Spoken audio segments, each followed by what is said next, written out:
정말이지 1년이 하루처럼 흘러간다. 내 인생은 40대 중반 전과 후로 나뉘는 듯하다. 주마등처럼 스쳐 지나가는 내 인생을 보자면 그렇다. 2018년 40대 중반에 들어서자 마치 아이가 없으면 여자의 일생이 끝날 듯 조급함이 밀려왔고 난 작정하고 아이를 낳았다. 그때는 내가 결혼을 하지 않은 것과 미혼모로 아이를 키운다는 것에 대한 두려움도 모를 만큼 무지했다. 몰래 낳은 아이를 어떻게 키워야 할지보다 새 생명에 대한 경이로움과 행복에 빠져 있을 때 아빠는 암 말기 판정을 받으셨다. 가족한테 알릴 기회는 점점 멀어져 가는 듯 했지만 아이가 50일이 되기 전 아이를 안고 집에 들어가 폭탄 선언을 했다. 그렇게라도 아빠 옆에 있고 싶었고 난 아빠의 눈물을 애써 외면하며 아이를 업고 아빠의 소변통을 갈며 살아갔다. 그때는 몸무게가 40kg까지 빠져 연극인들 사이에서는 내가 할머니가 되었다고들 했단다. 여배우가 들을 소리가 아닌데. 하지만 다행히도 하루하루가 잠잘 틈도 없이 흘러가 생각이란 것조차 할 여유가 없었다. 그저 아이와 아빠를 돌봐야 했고 그러기 위해서 악착같이 돈도 벌어야 했다. 2019년 아이의 둘도 돌아오기 전에 아빠는 하늘나라로 가셨다. 유난히도 금술이 좋으셨던 엄마는 아빠의 빈자리에 허탈해하며 인생의 덧없음을 자주 말씀하곤 하셨다. 그리고는 있어서는 안 될, 있을 수도 없는 일이 벌어졌다. 엄마 역시 암 말기 판정을 받으셨다. 이제 이 집에는 항암으로 지치신 엄마와 미혼모인 나, 그리고 어린아이가 살고 있다. 국내에서 신종 코로나 바이러스 감염증에 걸린 네 번째 확진자가 나왔습니다. 중국 우한을 다녀온 55살 한국인 남성입니다. 증상이 없어 공항을 그대로 통과했고 병원에 2차례 갔지만 격리되지 않았습니다. 국내 세 번째 확진자는 격리 치료를 받기 전까지 경기 일산과 서울 강남 일대를 다니며 74명과 접촉했습니다. 증책이 있는데도 호텔과 성형외과, 한강 편의점과 식당, 카페 등 11곳을 방문했습니다. 문재인 대통령이 중국 우한 지역에서 입국한 사람들을 전수조사하라고 지시했습니다. 정부는 이번 주 중에 전세기를 우한으로 보내서 우리 교민 500여 명을 데려올 예정입니다. 2020년 1월 30일 연극인에게 1월은 지난해를 마감하고 올해를 계획하며 나름 바쁜 하루를 보내는 날이다. 작년 제작한 연극이 좋은 성과를 남기며 기분 좋게 새해를 맞이해보려 한다. 별 대단한 건 아니지만 강의짜리 하나도 얻었다. 환자와 아이를 돌보려면 단돈 10,000원을 벌어도 일해야 한다. 뉴스에서는 우한폐렴에 대한 공포로 코로나 관련 보도가 계속되고 있지만 메르스 때처럼 지나가리라. 신종 바이러스는 현 시대를 살아가는 우리가 겪어야 할 피할 수 없는 일이라 생각한다. 그저 면역력을 키우고 피해갈 수 있기를 바란다. 마스크를 쓰라고는 하나 아직 익숙하지도 않을 뿐더러 여간 답답한 것이 아니다. 네, 대구 경북 지역의 확진자들 대부분은 신천지교회 예배에 참석했거나 혹은 참석자와 접촉했던 사람들입니다. 그러나 이 지역 전체 신도가 8,000명이 넘고 또 감염자와 같은 예배를 본 사람도 1,000명이 넘어서 우려가 상당합니다. 지자체에서는 이 교회 전체 신도를 상대로 자가 격리를 권고하고 있습니다. 2020년 2월 18일 난리도 이런 난리가 없다. 신천지 대구교회 신도를 시발점으로 코로나19 감염자가 급증하고 있다. 연극계에서도 신천지 신도 색출이라도 하듯 가는 곳마다 이야기가 끊이지 않는다. 독감이나 메르스하고는 또 다른 이 녀석 때문에 이제는 정말 마스크를 멀리할 수가 없다.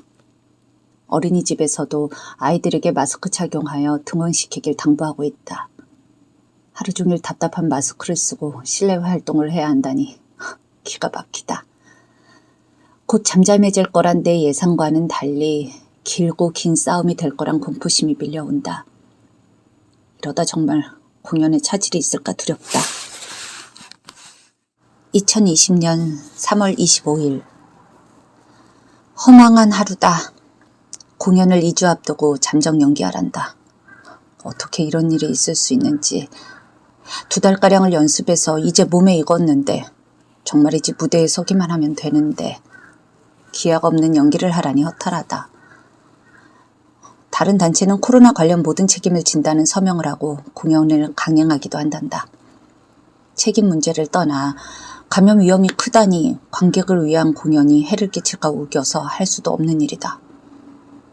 연극인들 사이에서는 해야 한다와 멈춰야 한다로 싸움이 벌어지기도 한다. 분명한 것은 관객의 발걸음이 줄었다는 것이다. 언제까지 미뤄야 하는 것일까? 그럼 그 다음 우리의 스케줄은 어떻게 되는 것일까? 막막하고 갑자기 백수가 된 것 같아 불안하다. 2020년 4월 20일. 이게 웬 횡재인지. 지역 예술인들에게 기초창작활동비 100만 원을 지급하는 어마어마한 일이 벌어졌다. 20년 이상 경력자인 나도 2달 넘게 연습하고 2주가량 공연을 해야지 개런티 100만 원을 받을까 말까 한데 정말이지 믿기지도 않았다. 현금화할 수 없었고 백화점이나 대형마트 등의 사용이 안 되었기에 사용처를 찾는 이들이 많았다. 너무 귀한 돈이라 난 참을 때까지 참을 생각이다. 아직도 가슴이 두근거린다. 그동안 진 빚은 빚이고 이 카드는 내게 희망이고 위로이고 그 어떠한 위대한 말을 붙여도 타당한 귀하디 귀한 카드다. 더군다나 예술인에게 주는 지원금이다. 난 이 돈을 받은 만큼 창작 의욕도 불탔다. 더 좋은 작품을 만들어내리라 다짐해보기도 한다. 오늘처럼 내가 무게감 없게 느껴지기는 처음인 듯하다. 그래도 절로 나오는 행복감은 어쩔 수 없다. 마스크 구하기 쉽지 않죠. 다 팔려서 없다고 할 때가 많습니다. 그나마 몇 개라도 있어서 사려고 하면 값이 또 만만치 않습니다. 많이 올랐다고 하죠. 심지어는 마스크를 두고 사기 행각까지 벌어지고 있습니다. 신종 코로나 사태로 빚어진 마스크 대란, 그 현장을 취재했습니다. 2020년 5월 20일. 마스크가 귀해졌다. 살다 이런 날이 올 줄은 몰랐다. 어렵고 비싸게 구한 마스크를 매일 바꿀 수도 없고 언제까지 써야 하는지도 모르겠다. 그래도 안 쓰는 것보단 나으려나. 차마 버릴 수 없는 마스크는 입안에 보풀이 가득해서 숨쉬기 곤란할 때까지 쓰거나 재수없게 떡볶이를 먹다 흘린 국물로 버려야 하는 경우가 되어서야 버렸다. 그만큼 마스크는 귀했다. 서울에 사는 내 동생은 2시간 줄을 서서 마스크 2개를 구입했다고 한다. 또 외국에 사는 가족들에게 마스크를 사서 보내주기도 한다며 거금을 쓰기도 했다. 매일 뉴스는 하나의 기사를 반복하는 듯 했고 생후 45일이 된 아기가 코로나 확진이 된다든지 대구 확진자들이 숨진다든지 하는 공포의 기사들이 흘러나왔다. 노모와 어린아이를 둔 나는 더욱 공포스럽다. 아직까지 연극 배우가 마스크를 쓰고 공연하지는 않기 때문이다. 내 일이 여러 사람을 만나는 일인데 행여나 코로나에 감염되면 이건 답이 안 나온다. 다음 달 공연을 할 수도 안 할 수도 없으니 답답할 뿐이다. 2020년 6월 20일. 연극을 하며 처음으로 비대면 공연을 했다.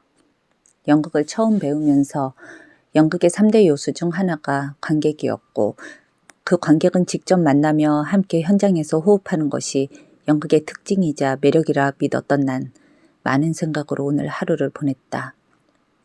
그래도 다행인 것은 어떻게든 공연을 했다는 것이다. 처음 성남아트센터에서 공연 초대를 받았을 때의 설레임, 이미 했던 공연을 수없이 고쳐가며 연습했던 시간들을 생각하면 취소되지 않은 것만으로도 감사한 일일 것이다. 네이버 생중계로 진행되었기에 우리는 영상에 적합한 연기와 움직임을 고민했고 감사하게도 1만 6천 명 이상이 실시간 관람했다. 관객평도 좋았다. 관객과 직접 만났다면 더 많은 것이 전달되었을 거란 아쉬움도 있지만 어쩌면 비대면 공연을 대비해야 하는 상황이 올 수도 있겠구나 싶었다. 연극인들 사이에서는 또다시 비대면 공연을 찬성하기도 반대하기도 하며 수없이 싸웠다. 난 그저 연극이 살아남기를 바랄 뿐이다. 코로나에 걸린 사람이 8일 만에 또 60명대를 넘어섰습니다. 하루 사이 62명 더 나온 겁니다. 수도권 교회와 지역 소모임에서 일어난 집단 감염 때문이었습니다. 오늘도 신도가 9천 명 정도 있는 수원의 한 대형 교회에서 확진자가 나왔는데요. 곧 다가올 본격적인 여름도 걱정을 더하고 있습니다. 더워서 마스크 쓰는 게 더 힘들어질 테고 여름 휴가철 피서지에 사람이 몰릴 수 있다는 거죠. 벌써부터 몇몇 피서지에선 마스크 안 쓴 사람들이 부쩍 늘었습니다. 이렇게 거리두기가 다시 느슨해질 조짐을 보이는 가운데 정부가 오늘 거리두기를 3단계로 나눠서 각 단계에 따라 일상생활을 제한하기로 했습니다. 지금은 소규모 유행 1단계에 속한다는데 양원보 기자가 정부 발표 내용부터 설명해 드리겠습니다. 정부는 먼저 다소 혼란스러웠던 방역 단계의 명칭을 사회적 거리두기로 통일하기로 했습니다. 그런 가운데 코로나19 상황의 심각성과 방역 조치 강도에 따라 모두 3단계로 나누기로 한 겁니다. 지금 상황은 소규모 산발적 유행이 확산과 완화를 오가는 1단계에 해당한다고 정부는 판단했습니다.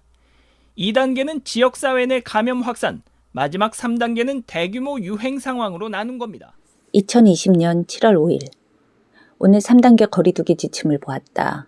단계별로 집합이나 모임의 가능 여부가 달라진다. 이런 정부 지침이 없어도 교회나 병원, 학교 등 집단 감염의 위험이 있는 곳은 이미 기피의 대상이 되어버렸다. 여기저기 피해의 흔적들이 남고 눈물이 고이는 곳들은 늘어나고 있다. 처음 코로나19 이야기를 들었을 때 감기와 같을 것이라 생각했고 날이 따뜻해지면 감기 환자처럼 줄어들지 않을까 했었다. 아니네. 무지의 세계에 덩그러니 남겨진 미생물처럼 내가 한없이 작게 느껴진다. 내 아이의 보호자로서도 무능력하게 느껴진다. 한참 뛰어놀고 부대끼며 사랑받아야 할 내 아들을 볼 때마다 사람을 피하고 격리하고 벽을 두며 살게 하고 있는 이 어미의 마음이 찢어진다. 2020년 8월 10일. 이렇게는 못 살겠다. 작년까지 캠핑을 밥 먹듯 하고 여행을 즐기는 우리 가족은 한계에 다다랐다. 어디 조용한 곳을 찾아서라도 마음의 안정을 찾고 싶었고 한마디로 늘 역맛살 깨었다고 한 난 싸돌아다니고 싶었다. 바다도 보고 싶고 맛난 음식도 먹고 싶었다. 우리 가족은 큰 용기를 내서 여행 준비를 했다. 그런데 이게 무슨 일이지? 조용한 여행지라는 여행지는 모두 만실이란다. 우리만 답답했던 것이 아닌가 보다.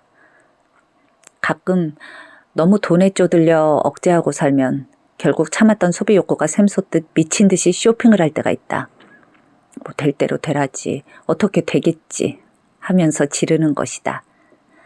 결국 후회하지만 상황은 늘 반복된다.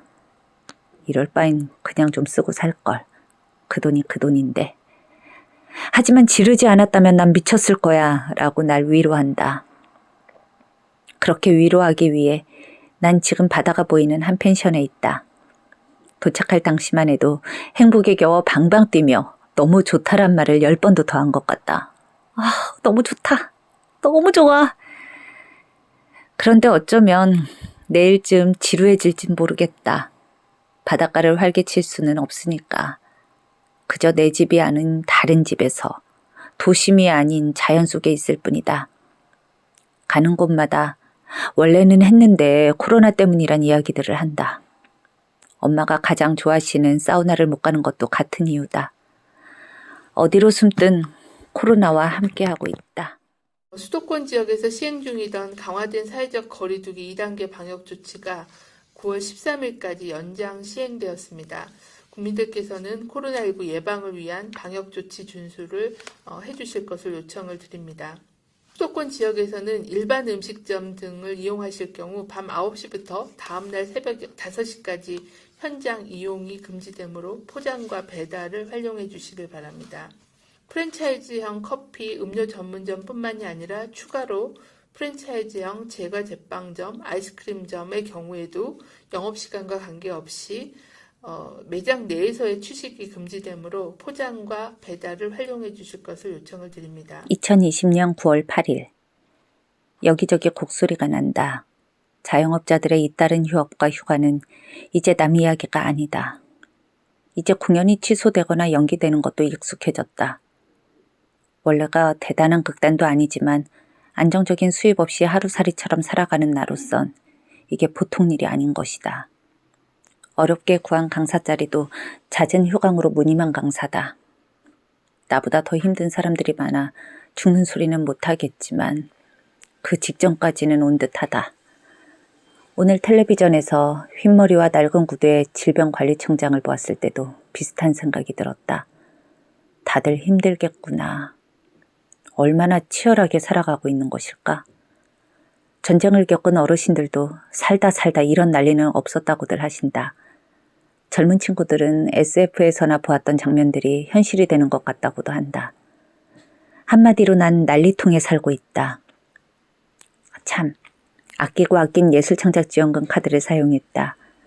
감사하게도 병원에서 사용이 가능했다.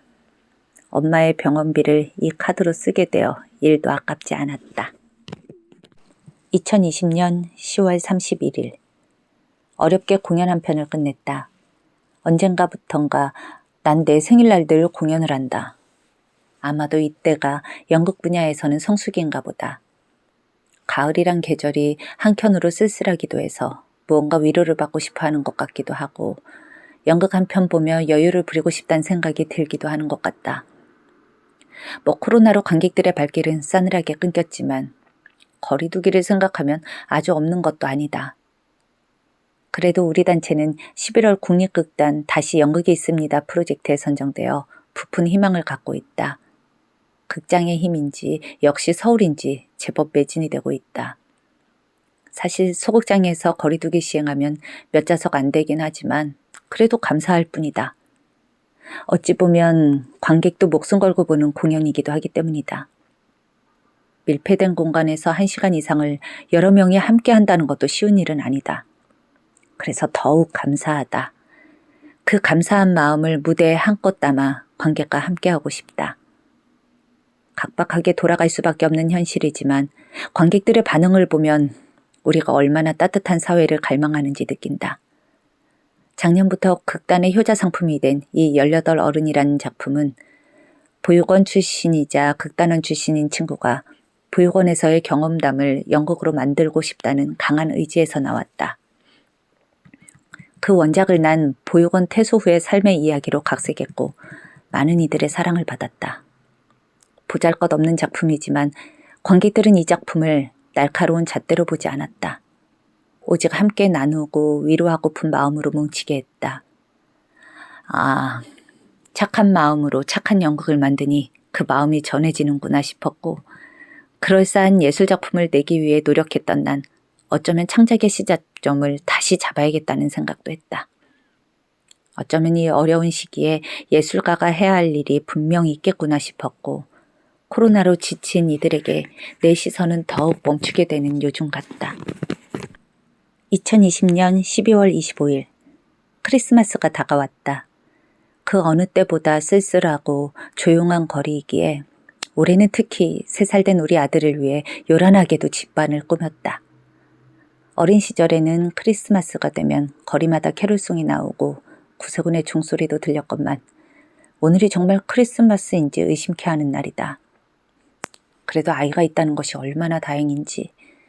엄마와 난 늘 우리 아들에게 감사한다. 엄마와 딸이 썰렁하게 있을 이 집에 아이의 온기는 이루 말할 수 없다. 침대에 누워 아이를 업고 있는 나를 보며 무엇도 해줄 수 없어 미안해하는 아빠를 마주할 때 했던 말이 있다. 아빠, 참 신기해.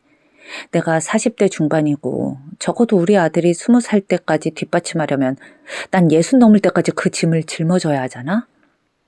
그런데 두렵지가 않다. 짐이 아니야. 아이를 보면 막 용기가 생겨. 아빠는 미소를 지으며 답하셨다. 참 신기하지? 그런 게 자식이야. 솔직히 난 아빠에게 걱정 말라고 나 행복하다고 이야기하고 싶었고 아빠는 걱정하지 않으셨다. 그만큼 가족이란 묘한 힘을 가지고 있다. 그런 가족을 뒤로하고 코로나19로 우울증은 계속되고 심지어 극단적인 선택을 하는 자영업자들도 속출했다. 23년간 맥주집을 운영하던 50대 자영업자가 원룸 보증금을 빼 직원들의 마지막 월급을 챙겨준 뒤 숨진 채 발견됐습니다. 코로나19로 자영업자들이 직격탄을 맞으면서 비극이 잇따르고 있습니다. 요즘 이래저래 힘들어 죽을 것 같아요. 어떻게 살아야 할지 막막하고 일을 하라는 건지 말라는 건지. 코로나 때문에 지금 회사도 출근 못하고 잘렸어요. 겨우 들어간 회사인데. 그전에는 수습이니 인턴이니만 하다가 계약은 끝나고 일자리는 점점 없어지고 하다못해 알바라도 하고 싶은데 나이 좀 더 먹었다고 알바도 안 뽑아줍니다. 요즘 식당도 9시면 다 끝나는데 오픈 시간부터 마감까지 풀타임 한다고 해도 시간이 얼마 되지도 않으니 시급도 짜고 애초에 공고도 안 올라오고 찾으려고 매일 알바 오픈만 쳐다보고 있다니까요. 그래서 근무 시간 긴 편의점 야간 알바를 찾아서 하려는데 매번 다 구했대요. 죄다 그쪽으로 몰린 건가. 암튼 생활비는 자꾸 쓰는데 들어오는 돈이 없으니 잔고는 점점 사라지고 아낀다고 아끼는데 그게 되냐고요. 이제는 스트레스 푼다고 친구들과 술 한잔 하는 것도 돈이 없어서 못해요. 늘 집에만 짱 박혀있고 이젠 어디 나가는 것도 무서워요. 혹시나 걸릴까봐. 그리고 밥 먹는 것도 겨우겨우 한 끼 때우는데 힘들어요. 매번 굶다가 진짜 오늘도 한 끼 겨우 먹었어요. 편의점 삼각김밥. 부모님께 손을 벌리려고 해도 부모님도 자영업자셔서 코로나 때문에 매일 죽겠다고 하시는데 저도 제가 죽게 생겼습니다. 지금까지는 그래도 손 안 벌리고 겨우 자리 잡겠다 생각했는데 코로나가 제 인생 완전히 바꿔버렸어요. 심지어 살던 원룸도 쫓겨날 것 같아요. 월세를 못 내가지고. 집으로 들어가자니 눈치 보이고 어린 동생들도 있어서 제 방도 없고 완전 낙동강 오리알이라니까요. 저 이제 앞으로 어떻게 살아야 합니까? 진짜 죽고 싶다는 생각이 자주 들어요. 우울증인가 봐요. 주변 어른들은 맨날 아직 젊잖아 고생해야지 매번 그러시는데 그분들은 제 나이 때 코로나 없었잖아요. 그쵸? 차라리 일을 하게 해주세요. 돈 벌고 싶어요. 2021년 1월 1일 새해가 시작된다. 코로나로 인해 제아의 종 타종 행사도 취소되었다고 한다. 67년 만에 온라인으로 진행된단다. 제아의 종소리를 듣기 위해 10부터 9, 8 숫자를 세어가며 마치 축제라도 벌이듯 울려 퍼지는 종소리에 신이 났던 어린 시절이 떠오른다. 이제 하루 1000명 이상의 신규 확진자가 나오고 있으며 누적 사망자도 1000명을 향해 간다. 백신이 나오면 끝나려나. 이렇게 오랜 시간 마스크를 쓰게 될 줄은 상상도 못했다. 그래도 겨울인지라 마스크가 방한용이 되어 쓸만하다. 아들 녀석도 마스크 쓰기 싫다며 우는 일은 없다. 오히려 벌레 들어온다고 기겁을 하고 마스크를 열심히 착용한다. 기특하다 못해 안쓰럽다. 2021년 1월 12일 드디어 백신을 맞을 수 있게 되었다. 고령층이 1순위라는데 다행이라고 해야 하나. 아직 고령층은 아니다. 주변 선배들은 백신을 맞는 유무가 늙었냐 안 늙었냐 이야기하며 깔깔대기도 한다. 주변은 매우 삭막하다. 재난지원금이나 피해 실직자 소상공인을 위한 지원금들도 있지만 그것으로는 어림없다. 대구에서 헬스장을 운영하던 50대 남성이 새해 첫날 숨지기도 했다. 신천지 집단 감염으로 2달 K방역으로 또다시 운영이 어려워지자 삶을 포기한 것이다. 방역 조치로 인한 형평성 문제로 거센 반발을 표출하는 집단도 늘어나고 있다. 코로나로 택배 등 온라인 사업들은 성장하고 있으며 대부분의 소상공인들은 우울증에 사로잡혀 있다. 또 한 번 정규직이 부러워진다. 주말에 공연이 겹치면 아이 돌볼 곳을 찾으며 전전긍긍할 때마다 이래서 직업이 좋아야 돼. 남들 쉴 때 쉬는 직업이 왜 필요한지 알겠어. 라고 투덜대고는 했는데 요즘 같은 땐 더더욱 코로나와 무관하게 월급 받는 분들이 부럽다. 시대가 시대인 만큼 다행히도 건물주가 월세 독촉은 안 해서 숨을 쉰다. 그래도 그건 빚이니까. 아휴, 건강한 게 최고다. 뭐는 못해. 힘내자. 2021년 1월 26일. 이 세상에 바이러스가 침투하니 안 보이던 것들이 보인다. 살면서 많이 들어본 말들이 있다. 곳간에서 인심난다. 고스톱 쳐보면 인간성 나온다. 바닥을 치면 진짜 친구가 누구인지 적이 누구인지 알 수 있다 등. 어려운 상황을 겪으니 무서울 정도로 곳곳에서 곡소리가 난다. 다양한 지원금으로 나라 돈을 함부로 쓴다. 필요하다. 또는 누구는 받고 누구는 못 받아서 떠들썩하고 사회적 거리 두기로 이 방역 지침이 타당하냐 그렇지 못하다로 시끄럽다. 고추대 끓여 먹으면 코로나가 치료된다는 가짜 뉴스들도 퍼진다.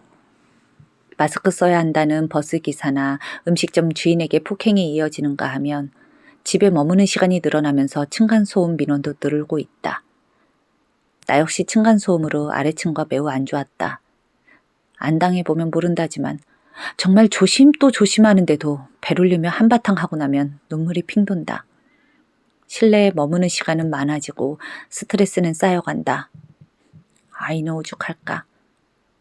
엄마와 함께 있으며 가장 많이 듣는 소리가 뛰면 안 되라니. 어떤 곳은 마스크를 벗고 윷놀이, 도박, 음주 등을 했다고 보도기사가 나온다. 이 역시 누구는 죽으라고 박영욱 집진 따르는데 누구는 교회 다 다니고 마스크 벗고 술 마시고 다 한다며 화가 가득 차 있다. 거리에는 화난 사람들이 가득하다. 절도범도 늘었다고 한다. 우리 아이가 보다 밝고 행복한 사회에서 커나가길 바라본다. 코로나19 확산 초기인 지난해 2월, 박철규 씨의 아버지는 확진 판정을 받았습니다. 소지품조차 챙기지 못한 채 병원으로 간 아버지. 걱정 말라며 걸려온 전화가 마지막이 됐습니다. 당신도 괜찮을 거야. 그래, 고맙다. 코로나19 사망자는 염과 입관 등 일반적인 장례 절차를 거치지 않고 바로 화장장으로 옮겨져 마지막 인사를 할 기회조차 없습니다. 받아주는 장례식장도 없어 1년이 지난 지금까지 장례를 치르지 못했습니다. 2021년 2월 23일. 난 절대 코로나가 걸려서는 안 된다. 무서워서가 아니라 감염되는 순간 격리부터 시작해서 고위험군으로 분류되는 항암 중인 우리 엄마, 그리고 어린 우리 아이가 위험하다. 함께 연극하는 동료들도 나와 함께 일이 정지된다. 연극이란 것이 어느 날 갑자기 다른 사람이 대신할 수 없는 노릇이다. 공연 중이면 그 피해는 어마어마하다. 행위자도 관객도 모두 손해를 본다. 나로 인해 밀접 접촉자로 분류되는 수가 참으로 많다. 생각하기도 끔찍하다. 오늘 뉴스 보도에 따르면 코로나19 사망자는 염과 입관 등 일반적인 장례 절차를 거치지 않고 바로 화장을 한다고 한다. 그야말로 개죽음이다. 이런 생각들이 밀려오니 숨도 함부로 쉴 수가 없다. 지나가다 누군가 기침을 하면 나도 모르게 소스라치게 놀라고는 괴물을 보듯 놀라 움츠러든다. 그러고 보니 무서운 거 맞네. 난 절대로 코로나에 걸릴 수 없다. 넘쳐나는 환자들로 밥 먹을 틈도 없이 바삐 움직이는 의료계 종사업자들을 위해서도 걸리면 안 된다. 솔직히 말해서 안 힘들다고 하면 거짓말이죠. 의료진 수는 계속 부족하지, 코로나 환자는 끝도 없이 늘어나지. 코로나19 발생 이후에는 음압병실에서 일하는 간호사들은 몇 달 내에 집도 못 들어가고 그랬어요. 혹시라도 가족들한테 옮길까봐. 그때는 백신이고 뭐 없었으니까 더 심했죠. 다들 기숙사에서 지냈고 그것도 부족해서 병원 근처 숙소에서 지내기도 하고. 몇 명은 방호복이랑 마스크 때문에 피부 지지겨서 아파하는 간호사도 되게 많아요. 게다가 그것도 장기화되면서부터 막 물품도 넉넉하지 못해서 막 다시 쓸 수 있는 건 아껴 쓰자 이래서 고글 같은 거는 소독약으로 닦아서 쓰고, 한 번은 덧신이 부족해서 그 덧신에 비닐봉지를 씌우고 테이프를 막 둘둘 감아가지고 들어가고 그랬다니까요. 그래도 많은 사람들이 코로나 영웅이다, 덕분이다 이렇게 응원도 해주시고 격려도 많이 해주시니까 더 힘내서 하긴 하지만 간혹 가다가 좀 난처하게 만드는 환자들도 있죠. 열흘 동안 입원을 해 있어야 되는 거니까 답답한 마음도 이해가지만서도 여기가 병원 아니라서 막 밖이랑 똑같을 수는 없거든요. 반입 불가 물품도 있고. 근데 이제 그 부분을 조금 불만을 가지시는 분들도 있어요. 뭐 담배도 그렇고 면도도 그렇고. 근데 이게 저희가 아무리 좋게 이제 상황을 설명을 해드리고 이게 다 해드려도 막 이제 그냥 조금 알겠다고 돌아가시면 감사하고요. 가끔씩은 막 진짜 화를 내는 분들도 있어요. 근데 저희가 막 어떻게 해드릴 수 있는 것도 아니니까 참 당혹스럽기도 하고 그렇죠. 이게 코로나가 언제까지 계속 될지도 모르겠고 확진자 수는 계속해서 늘어만 가니까 저희도 막 답답해요. 누가 딱 나와가지고 코로나 언제 끝난다 이랬으면 좋겠는데 그것도 아니고. 아휴, 정말 저희 답답해요. 2021년 3월 23일. 온갖 변이 바이러스가 세상을 떠돌고 있지만 그래도 봄은 온다. 봄이면 개나리, 진달래가 마음을 설레게 하고 온갖 나무를 캐며 햇살을 받곤 했다. 새학기에 대한 설레임도 있었다. 올해는 봄축제도 다양한 행사들도 모두가 비대면이다. 영상 쪽은 돈 좀 벌어 쓰려나. 늘 양면성이 있다. 마스크는 팔리고 색조 화장품은 안 팔린단다. 참 재밌다고 할 수도 없고. 우리 사남매는 각각 입장이 다르다. 첫째인 난 계약된 공연들이 취소될까 전전긍긍하며 분위기를 보고 있고 사실 연습할 의욕도 안 생긴다. 언제 엎어질지 모르니. 둘째는 제부가 재택근무를 하는 바람에 하루 3끼 밥 차리느라 부부싸움이 잦다고 한다. 셋째네는 방송과 행사 MC가 직업인 올케의 수입이 현저하게 줄었다. 다행히 유통을 하는 막내 제부는 엄청난 수익을 보며 돈을 물쓰듯 한다. 하나라도 잘 싸니 다행이지 뭐. 택배기사가 늘어나다 보니 그만큼 교통사고가 많아졌다고도 한다. 이런 비대면 행사들이 늘어나니 사람이 기계화된 듯하다. 비대면으로 회의하고 비대면 공연을 한다. 덕분에 휴대폰이랑 엄청 친해져서 노화는 앞당겨진 듯하다. 누군가는 너무 친해져서 온라인 도박으로 패가망신했다고도 한다. 사람들의 표정도 온전하게 볼 수 없다. 가려진 마스크와 벽으로 우린 기계처럼 살아간다. 2021년 4월 29일. 손 씻기와 마스크 착용, 사회적 거리두기에 이어 백신 접종에 대한 이슈가 커지고 있다. 또다시 백신에 대한 의견이 분분하다. 맞아야 하겠지만 유독 주사나 약을 멀리하는 나로선 어려운 선택이다. 그래도 우선 접종을 할 수 있는 특혜권을 가지고 있다. 수강생이 없어 강의도 못 해본 대전시민대학 교수이기도 하고 예술가이기도 해서 우선 접종이 가능할 듯하다. 그런데 너무 두렵다. 백신으로 인한 부작용과 사망 소식까지 접할 땐 앞이 캄캄하다. 보험이라도 하나 들어놓고 맞아야 하나? 이런 생각도 해본다. 누군가가 말한다.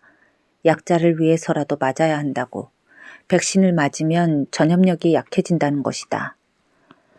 함께 사는 가족들을 위해서도 관객들을 위해서도 맞아야 하는구나.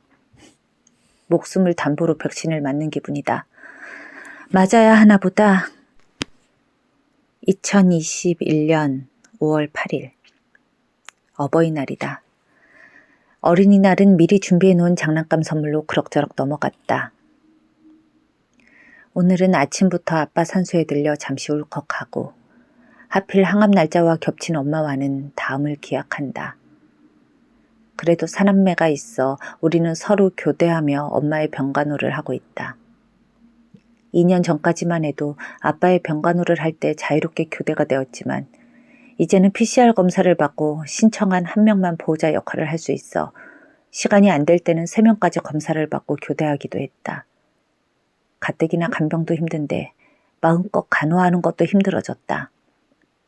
덕분에 우리의 우애는 더욱 단단해졌고 딸보다 더 극진하게 간호해주는 올케에게 늘 감사한 마음을 갖게 되었다. 뉴스에는 어버이날이라 더욱 안타까운 사람들이 있었다. 요양원에 모신 분들은 면회가 제한돼서 길게는 2년 가까이 부모님을 못 만났다고도 한다. 유리창 너머로 손 한 번 잡아보지 못했다는 안타까운 사연도 전해졌다. 이렇게까지 해야 하는 것일까? 많은 부모들이 가족과 격리되고 직장을 잃었다. 많은 아이들이 집안에서 TV와 휴대폰에 의지하며 지내야 했다. 여성의 실업률은 더욱 증가했다고 한다. 재택 수업이 늘어나면 방법이 없다. 학원 돌리는 것도 한계가 있다. 나야 그럴 경제적 여유도 없지만 다행히 우리 아들은 이제 겨우 4살이다. 어린이집에서 날 살려준다.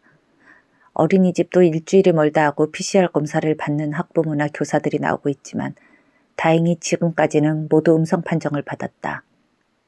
우리 아이의 선생님도 아이를 키우는 엄마인데 그 고생이 오죽할까 싶다. 내 아이, 남의 아이를 모두 돌봐야 하다니 감히 상상도 안 된다. 일단 코로나가 있어서 마스크를 써야 돼서 굉장히 불편하고 답답하고, 그리고 또 학교에서 또 친구들, 다른 언니, 오빠들하고 같이 못 놀아서 아쉽고, 또 거리두기도 해야 되고, 또 마주 보고 얘기하면서 먹지도 못해서 힘듭니다. 아이들을 공백을 메울 수 없는 맞벌이 부부에 대한 이야기를 기사로 썼더라고요. 근데 거기다 이제 그 맞벌이 부부 이게 너무 힘드니까 지금 최장 150일 정도 긴급보육이 들어간 것도 있고 너무 힘들지 않냐. 그러면서 이제 이거를 강구할 만한 대책을 국가에서 빨리 해야지. 안 그러면 너무 이제 이런 부분에서 힘든 부분이 있을 거다라고 이제 제안을 했어요, 기자가. 근데 그 댓글에 요즘 댓글 보는 게 재밌잖아요. 댓글에 지금 현재 교사인데 사실 긴급보육이 필요 없지 않겠냐. 지금 거의 80% 이상이 나오고 가정에서 일을 하진 않은 엄마도 이런저런 핑계를 대고 아이를 보내는데 이게 과연 의미가 있겠어요? 뭐 이런 식으로 이제 쓴 거예요.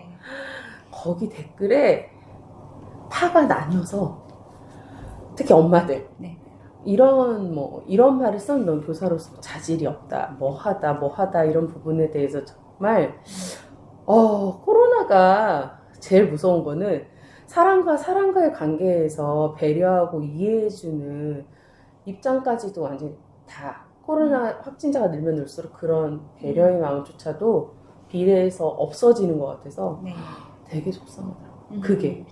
그래서 예전에는 아니 뭐 그럴 수 있지라고 하는 문제도 이거는 아니다. 그러면서 또 한 번 생각 든 거는 요즘 지금 우리 학교는 넷플릭스에서 좀비 드라마가 뜨고 있는데 어쩜 이 코로나가 좀비보다 더 무서운 걸 수도 있겠다. 서로 물고 뜯고 자기 것만 찾으려고 하고 그러니까 어쩌면 코로나도 안 없어지고 그런 거 아닐까 이 생각이 어제 문득 들더라고요. 그런 부분이 조금 개인적인 부분에서 그런 부분이 없어서 없어진 것 같아서 슬픈 현상? 그거 말고는 아이들 중에서도 코로나로 뭐 좀 문제가 있었던 친구들이 있었나요? 없었어요. 저희는 지금 전체적으로 다 공개하잖아요. 누가 검사를 받고. 근데 바다방 같은 경우도 그렇고 지금 원내에는 확진자가 한 명도 없었고요.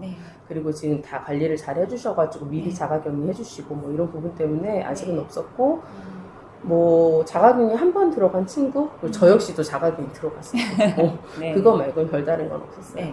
그 자가격리할 때는 어떻게 괜찮으셨어요? 다른 게 뭐 정지되거나 이런 것들이? 정지가 됐죠. 정지가 된 게 이게 이제 사회적으로 격리를 시키는 거잖아요. 그러면 핸드폰에 먼저 어플을 깔게 하고 어플을 깐 다음에 모든 것이 다 이제 감시 체제로 들어가는 거예요. 한 가지 예로 이제 핸드폰을 충전을 하려고 거실에 꽂아놓으면 문자가 와요. 이동이 없으시다고. 지금 빨리 이동해달라고. 그러니까 이걸 놓고 딴 데 외출하고 그랬을까봐 이제 그네들도 이제 계속 감시 추적을 하는데 그런 부분 누군가 나를 감시하고 있다. 그리고 제일 불안한 건 내 아이가 담임 선생님이 확진이 됐던 건데 선생님으로 인해서 우리 아이가 아프고 그로 인해서 또 가장 큰 거 나로 인해서 또 우리 아이들 어린이집 아이들이 또 영향을 받으면 어떡하지? 그걸로 인한 그 자가격리 그 마음 부담이 없니? 아침마다 매일 그 자가검사 키트를 했어요. 애랑. 그러니까 애가 이제 면봉만 들면 도망가는 거야.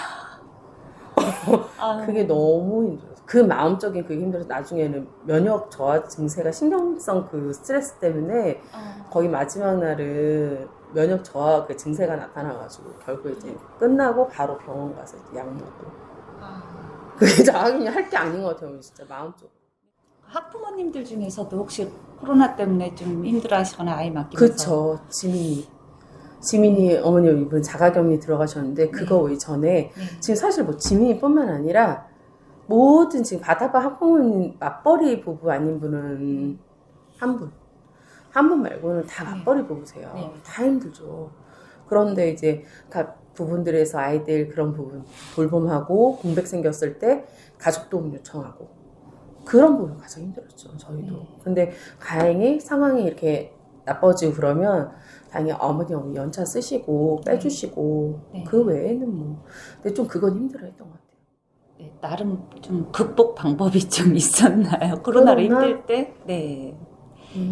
사실 저희 같은 예술가들은 막 경제적으로 당장 달라지니까 여러 가지 막 그런 너무 것들이 힘드시죠. 있는데, 예, 보육교사 하시면서는 좀 힘들었던 걸 이런 식으로 좀 극복을 했다라든지 그런 부분들이 있을까요? 보육교사로서 적극 방법. 네, 아니면 뭐 부모로서? 부모 입장이 다르고 보육교사로서 입장이 다르고 네. 부모로서 제일 힘들었던 거는 저희도 이제 애가 셋이다 보니까 네.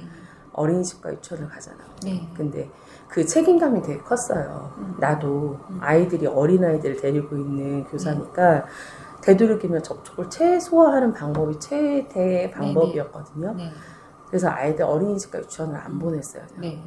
그로 인해 이제 저는 경제적인 손실이 더 많이 커지긴 했죠, 사실은. 아. 돌봄을 따로 구했으니까 아. 이제 친정 엄마나 네. 뭐 시댁 쪽은 도움을 못 받으니까 네. 이제 그런 쪽으로 하다 보니까 이제 가정적으로 그게 힘들었는데 오히려 그게 이제 마음을 좀 편했어요. 네. 아이들 안 보내는 게. 근데 간혹 보낸 게 뭐 선생님이 3일 접촉해서 그렇게 자가격리도 하고 네. 좀 그런 부분이 있었는데 네. 가정 내에서 극복 방법 하나밖에 없는 것 같아요. 그냥 조심조심 하면서 그냥 근데 그 코로나 블루라는 건 있는 건 확실한 것 같아요. 우울하고 네. 왠지 나만 바보가 된 사회적인 그런 분위기 네. 나중에는 이제 왜 나만 이렇게 사나? 다른 사람들은 이리 가고 저리 가고 문화생활도 즐긴다고 하는데 나는 내 아이들 나의 이기적인 마음 때문일까? 우리 아이들의 오히려 어린이집 유치원 그 유년기의 그런 추억조차도 지금 내가 다 뺏고 있는 거 아닌가라는 그런 부담감으로 코로나 블루라는 게 그런 데서 오더라고요. 가정적으로서 극복하는 방법은 뭐 하나밖에 없었죠. 뭐 서로 이해하고 이제 남편이 좀 그래도 보듬어 주고 우리 서로 그냥 좀 더 버텨보자. 서로 공감하는 마음밖에 없었는데 극복이 잘 안 돼, 사실은. 아직까지도 그런 것 같아요. 문득문득 짜증나고 문득만 우울해지고 미안해지고 언제까지 갈지 끝이 안 보여서 더 그런 부분이 있어요. 원에서는 그래도 원에 오면 예쁘잖아요, 아이들이. 그건 정말 어머님이라서 하는 게 아니고 네.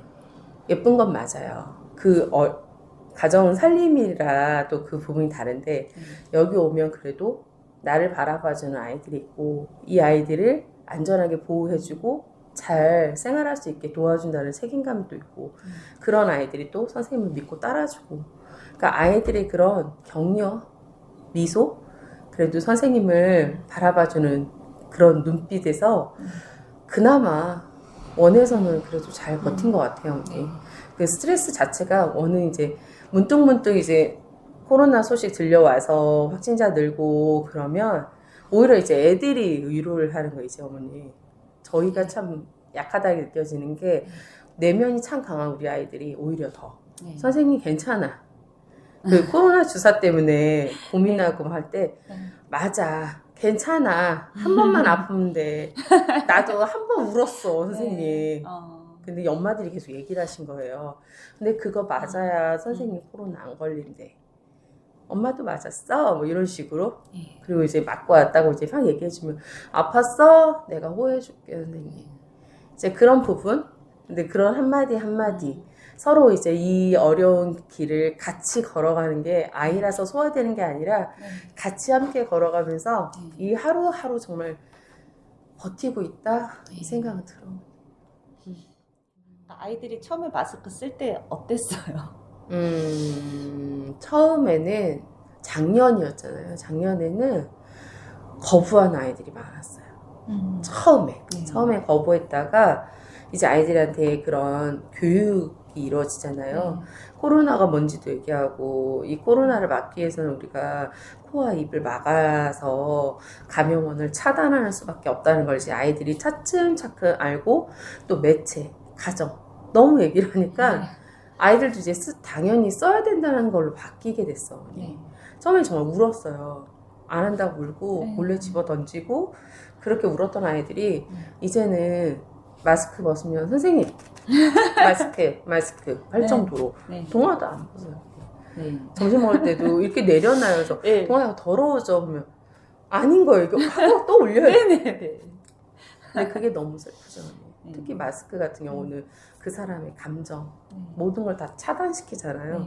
그러니까 바이러스만 차단하는 게 아니라 서로 간의 마음과 교감까지도 차단시켜서 언제까지 써야 될지 모르겠지만 정말 아이들은 비추. 또 뭐 이런 다른 행사나 이렇게 교육 프로그램도 좀 바뀌어서 예, 수업하시거나 아이들 보육하는데 좀 힘들지 않으셨어요? 어떤 부분에서? 코로나? 예, 다른 뭐 공연을 본다든지 어디 그쵸. 이런 특별 아예 다 활동들을 차단됐잖아요, 못하니까. 언니. 항상 뮤지컬을 보러 갔었어요, 언니. 한 달에 한 번씩 2세가 되면. 근데 그거를 이제 못 갔죠. 그리고 외부에 나가는 거는 100% 차단. 다 원 내에서만 이렇게 이루어지고, 그리고 예전에는 뭐 경찰관 아저씨들, 소방관 아저씨들, 아니면 저희가 소방서를 가든 좀 지역사회, 아이들은 저희만 키우는 건 아니거든요. 학부모, 저희 지역사회. 모든 사람들이 골고루 그 마을에서 키우는 건데 차단이 됐잖아요. 그러니까 아이들이 그런 부분에서 이제 혜택을 못 받은 분이 너무 많죠. 어려웠죠.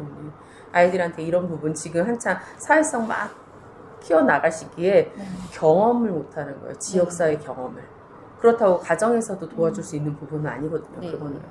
그게 이제 코로나 시대 우리 아이들한테 과연 이게 어떤 영향을 미칠지 그게 제일 무섭고 향후 몇 년 어떻게 될지를 모르겠어요. 걱정돼요. 집에서 아이랑 있는 시간들이 대부분 조금 어떤 상황으로 인해서 많아지다 보니까 집에서 보육하는 게 참으로 어렵더라고요. 어떤 좀 방법들이 있을까요?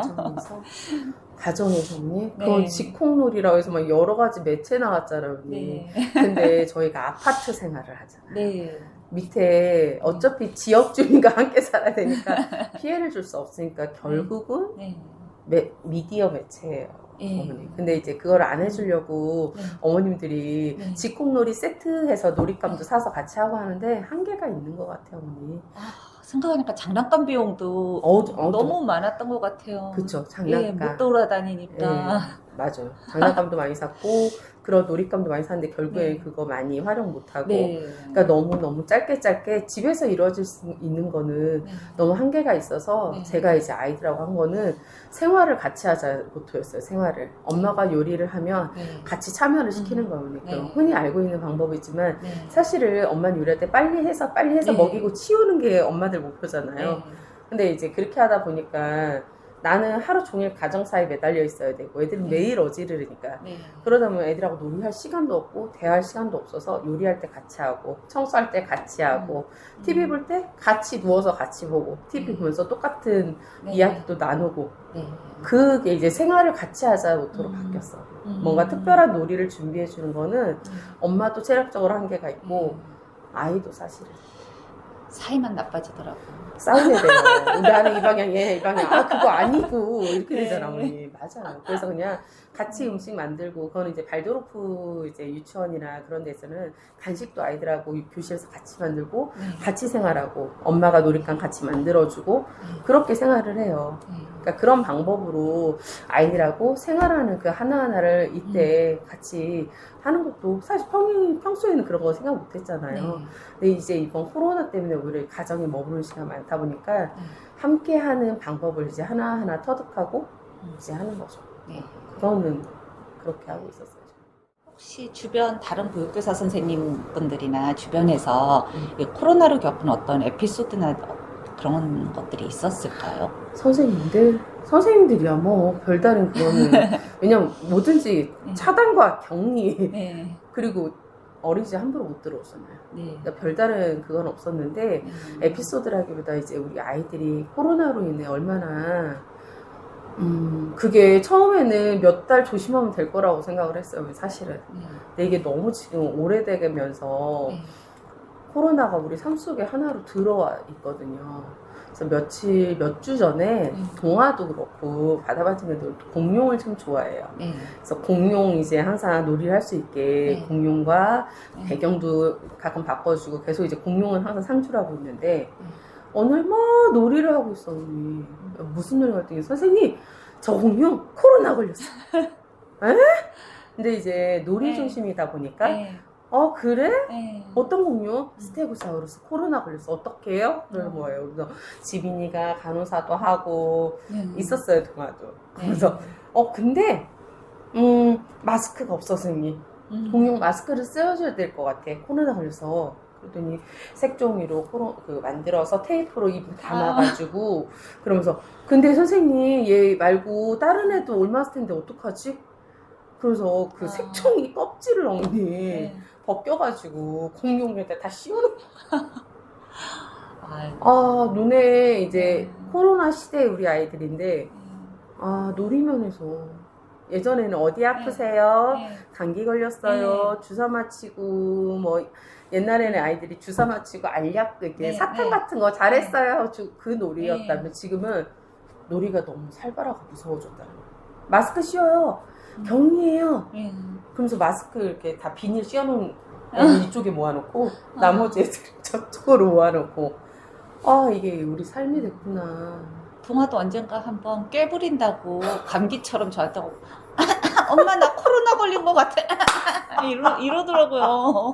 그러니까 일상이 됐어 언니. 그래서 코로나로 인해서 지금 뭐 어느 정도 국가도 최선을 다하고 있고 우리 또 나름 지금 누구는 왜 너는 돌아다녀 너 왜 그렇게 뭐 지탄할 것도 없는 것 같아. 우리 서로 지금 너무 많이 힘들었고 많이 유지를 해온 건 맞는 것 같아.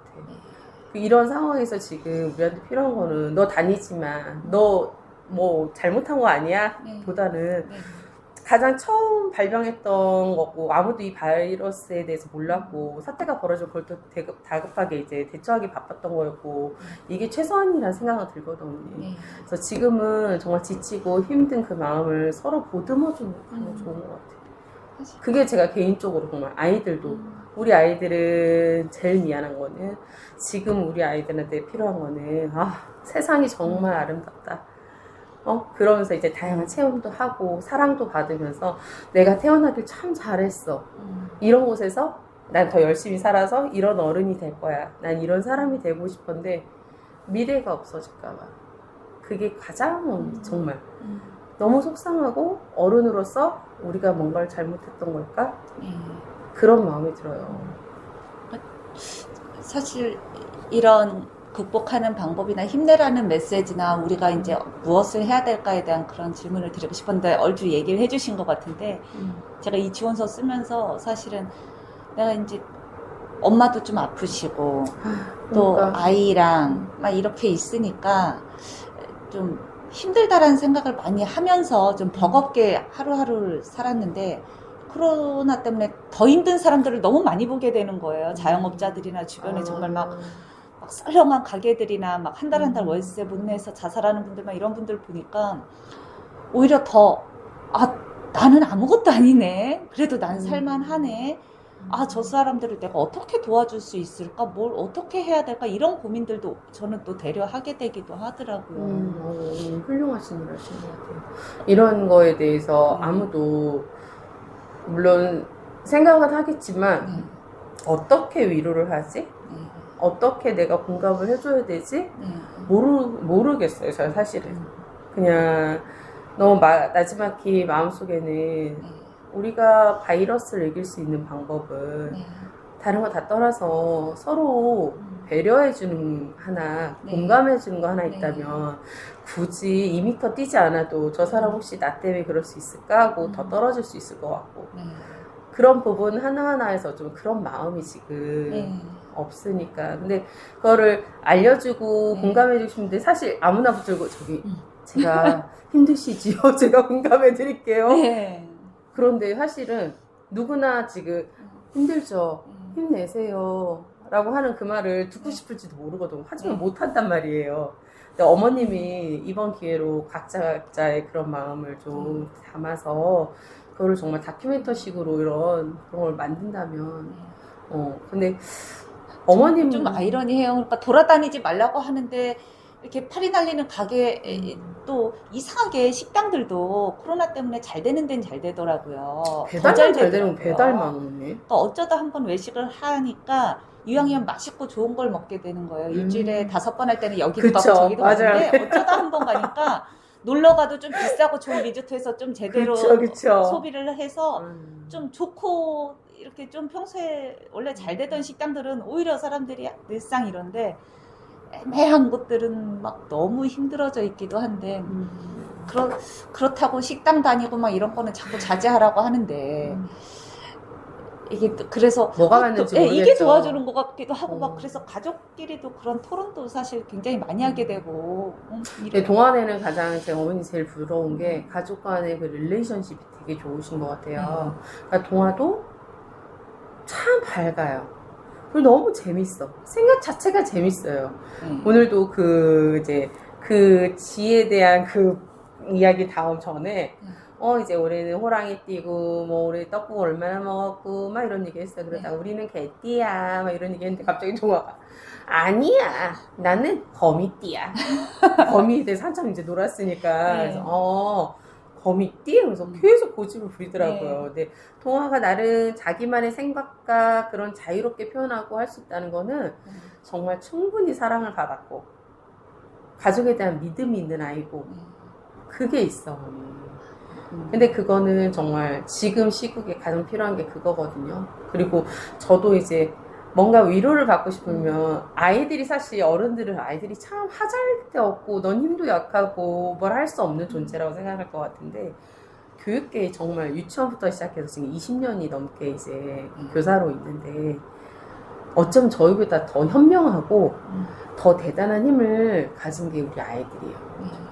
그래서 저도 가끔 위로받고 싶을 때 지금 모든 사람 다 가슴이 아프잖아. 마음도 아프고 경제적인 부분도 아프지만 뭔가 내가 자유롭게 할 수 없다는 자유의지를 다 뺏겼잖아. 이제 사실은 방역 패스도 그렇고 가슴 아픈 일이에요. 주사 안 맞았다고 어딜 못 들어가게 막는다는 거는 참 가슴이 아픈데 그런 부분에서 우리 아이들은 주저하지 않아요. 저희는 사실 100번은 생각하잖아요. 힘들지? 힘내? 이 말 해주는 것도 100번 생각하는데 우리 아이들은 전혀 그런 거 두려워하지 않거든. 선생님 아파? 호해줘. 내가 아픈 거 호해줄게. 아프겠다. 어디서 다쳤어? 괜찮아? 그러니까 그 자기가 사랑을 너무 많이 받고 자라난 우리 아이들이라서 다른 사람한테 다가가서 자기 마음을 진실하게 표현하는 걸 두려워하지는 않는 것 같아요.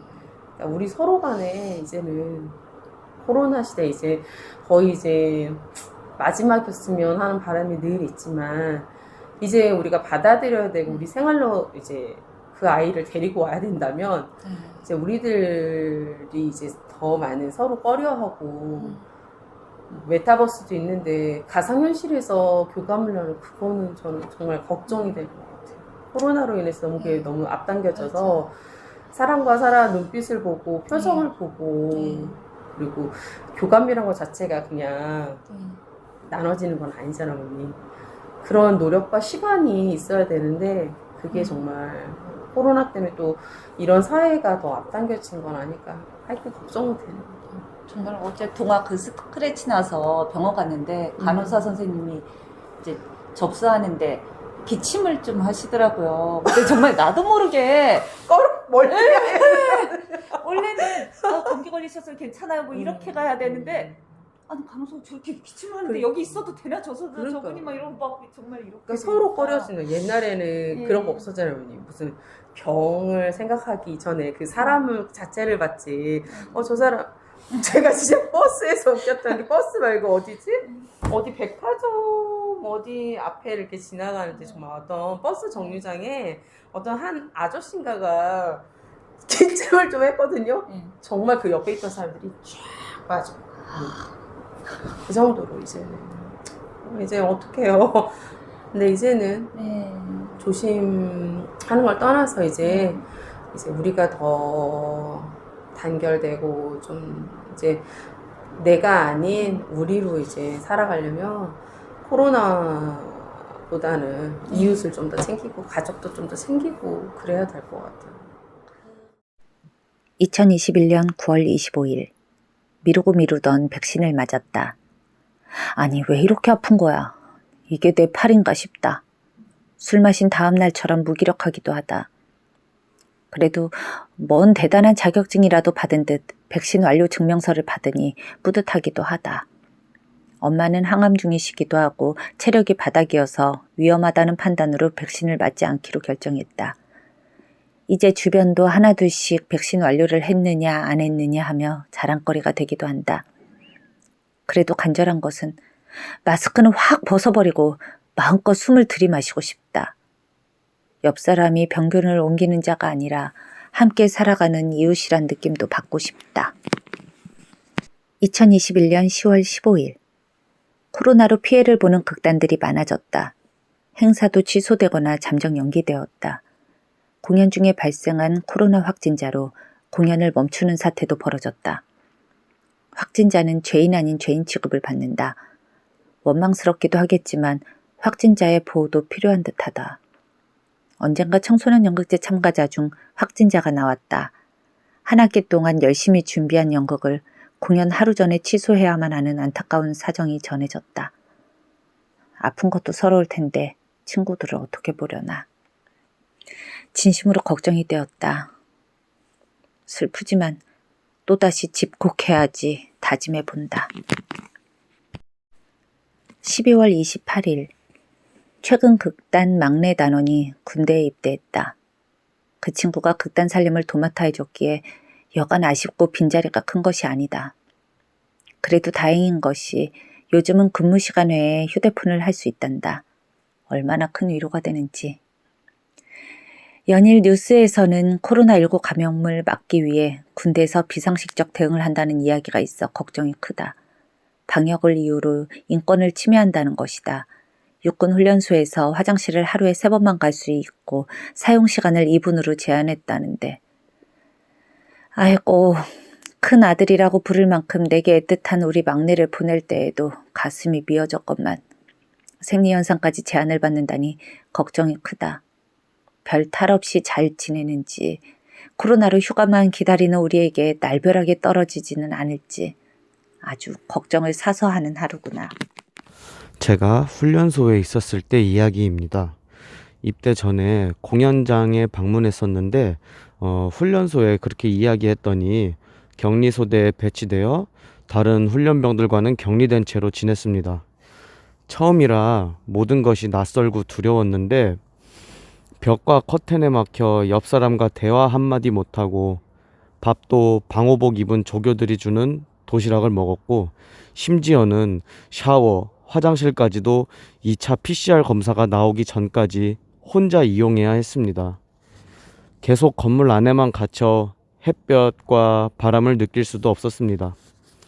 시간이 지나서 행군, 각계전투, 사격 등의 훈련을 하였는데 행군을 할 때는 마스크 안에 물이 차고 눈썹이 얼어가고 있었지만 군 간부들조차 마스크를 벗을 수 없었고 각계전투 훈련을 할 때도 마찬가지로 마스크 안에 물이 찼었고 또 마스크 안에 흙이 가득 들어갔음에도 마스크를 착용해야 했습니다. 사격 훈련을 할 때는 안경에 김이 서려 훈련에 많은 지장을 받았습니다. 모두가 2차 PCR 검사 결과 음성이었지만 항상 마스크를 써야 하는 불편함이 있었고 한 동기는 기침을 하는 이유로 3일간 격리당하기도 했습니다. 훈련소라는 모든 것이 통제된 장소에서 그 동기는 참 힘들다는 이야기를 했습니다. 12월 30일. 올해 들어 PCR 검사를 몇 번이나 받았는지 모르겠다. 매달 엄마가 입원하실 때마다 엄마는 물론 간병하는 가족들은 돌아가며 음성 확인서를 보여줘야 하고 공연장에서도 음성 확인서를 요구한다. 아니, 음성 확인받고 난 후에 돌아다니는 건 어떻게 하겠다고 이런 짓을 하는지 모르겠다. 코끝이 시큰거릴 때마다 화가 치밀어 오른다. 어떤 분은 이게 정상이라며 양쪽 글을 다 우빈다. 네이버 검색창에 검사 안 아프게 하는 방법도 찾아봤지만 복불복인 듯하다. 엄마는 항암도 하는데 이깎게 뭐라고 하신다. 뭐 그래, 이건 아무것도 아니겠지. 그래도 사람 마음이 그게 아니다. 주변에서는 위드 코로나 이야기가 흘러나온다. 자영업자들도 한계에 다다르고 있다. 갈수록 빚만 늘고 숨은 쉴 수 있게 해줘야 하는 거 아닌가. 아무래도 매출이 줄었죠. 매출이 줄었다 그러면 9시서부터 5시까지는 그냥 포장만 해야 되고 매장에서 먹지를 못하니까 그 시간 되면 와서 먹으려고 했던 사람도 그냥 가니까 그게 손해보는 거죠. 코로나로 인해서 모임에 제약이 있던 것 그리고 활동에 제약이 있던 것들이 저에게 가장 큰 피해라고 생각합니다. 일상생활이겠죠. 우리가 가지고 있던 모든 것을 다 포기해야 하고 우리가 하고 싶었던 거 또 우리가 누렸던 그 많은 것들이 되게 소중하다고 생각을 하는데 특히 우리가 그 일상에 그 친구를 만난다든가 가족을 만난다든가 또 직장에 가서 직원들하고 간단하게 술을 한잔 한다든가 그런 모든 일상이 뺏겼을 때가 가장 힘들었던 것 같습니다. 시간이 안 맞는 거지. 야, 너무 시간이 촉박하지. 9시밖에 안 되니까. 그것 때문에 뭐 어려운 거는 없는데 시간이 이제 너무 촉박하다 보니까 이제 고객님들 만나는 거에서 좀 이제 힘들긴 하지. 어렵지. 그거를 이제 굳이 뽑자면은 이제 대면 영업이 안 되니까. 식당에서 9시까지밖에 드실 수가 없어갖고 이제 거기서 이제 나하고 1차 하고서 2차에서 한 잔 더 하고 싶어서 친구들과 만났음에 좀 헤어지면 아쉬워서 한 잔 더 하고 가자고 하는데 역시 편의점에 오니까 여기도 9시까지밖에 못 한다고 하니까 여기저기서 아쉬워갖고 뭐라고 할 때 저희들 입장에서도 굉장히 안 좋죠. 제가 영업을 하고 있는데 그 일 때문에 전날 가서 일을 마무리 못하고 다음날 다시 약속을 하고 거래처에 갔을 때 200명이 넘는 직원들이 다 집단 감염이 돼서 문을 닫았던 거 진짜 황당하고 또 힘없고 또 거기에 쏟았던 시간들이 너무 아까웠던 그런 일들이 있었는데요. 참 힘들죠, 코로나 때문에. 가족 간의 휴식이나 여유가 필요했을 때 집안에서만 버텨야 된다는 점이 가장 힘들었고 뭐 그런 것은 전 국민이 같이 하는 거라 참고 넘어갔지만 그 점이 제일 힘들었던 것 같습니다. 예. 아이고, 나 같은 자영업자는 뭐 나가 죽으라는 거지 뭐. 아니, 사람 제한해, 시간 제한해. 이건 뭐 나가 죽으라는 거지 뭐요. 코로나가 9시 이후에는 뭐 저 퇴근합니다. 뭐 이렇게 인사하고 퇴근해요. 에이, 속 터져. 또 뒷골 땡기네.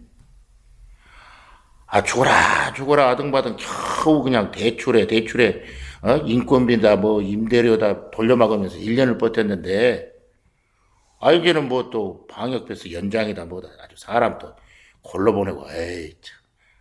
그거 뭐 지원금이라고 신청하면은 배달 대행 쓰면서 오히려 매출이 올랐다고 뭐 지원금 대상에 포함도 안 되고. 그리고 매출이 올라도 요새 배달 대행비가 세가지고 손에 쥔 것도 없어요.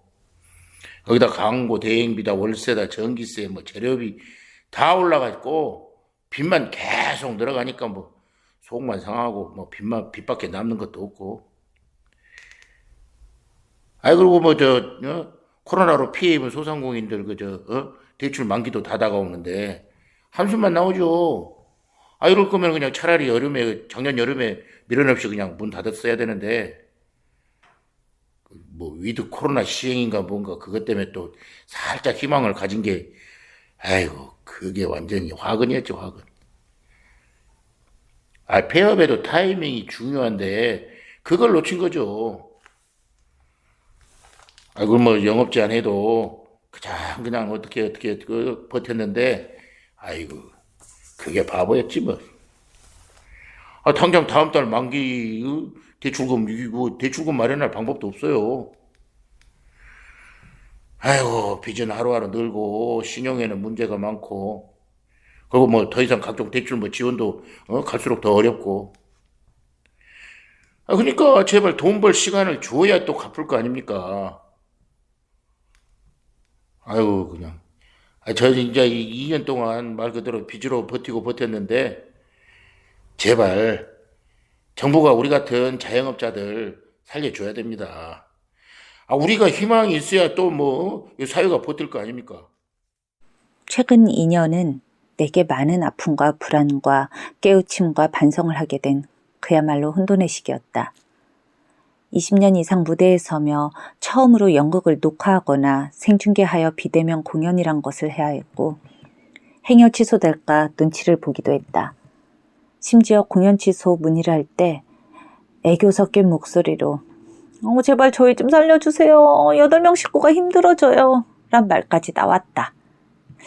아이를 맡길 곳이 없어 쩔쩔매며 흘러나오는 눈물을 머금고 슈퍼우먼이 되어야 하기도 했다. 이런 상황으로 내가 감당할 수 없는 한계가 되자 난 드디어 주변에 내 상황을 설명해야 했다. 제법 술도 좋아하고 사람들과 어울리는 것도 좋아했던 내가 왜 그 흔한 시파티, 쫑파티에 참여할 수 없었는지, 왜 그렇게 일을 찾아 헤맸는지. 주변은 아빠 엄마의 잇따른 병환에도 놀랐지만 내가 미혼모란 사실에는 큰 충격을 받은 듯하다. 그렇겠지. 감쪽같이 속여왔으니. 그리곤 쉬워졌다. 주변에서 배려해주고 도와주려는 노력들을 해주었으니까. 내가 18 어른 작품을 내놓았을 때 세상에서 보호종료 아동에 대한 관심이 생기고 이들이 자립할 수 있도록 많은 도움을 주었듯이 난 주변을 살필 줄 아는 또 다른 눈을 갖게 되었다. 아이에게도 이 또 다른 눈을 선사해주고 싶었다. 누군가의 도움과 응원이 필요한 영상을 보여주고 아이에게 물었다. 동아야, 지금도 저렇게 힘들고 배고픈 친구들이 있어? 어떻게 하지? 장난감 선물할까? 우유가 좋겠다. 아이는 대답했다. 아직은 어리지만 아이 이름으로 기부단체를 찾아 정기후원 신청도 했다. 코로나19로 많은 이의 눈물도 보고 상처도 보았지만 지금 난 함께 잘 살아가야 한다고 느낀다. 환경에 대한 경각심과 소중함도 필요하고 서로에게 힘내라는 한마디도 필요하다고 느낀다. 얘들아, 힘내. 친구들아, 힘내자. 우리 모두 힘내요. 코로나 함께 이겨냅시다. 화이팅! 코로나가 없어지는 그날까지 우리 모두 화이팅! 코로나를 없앤 그날까지 화이팅! 우리 모두 화이팅! 화이팅! 화이팅! 힘내요. 화이팅! 화이팅! 힘내세요. 힘내세요. 화이팅!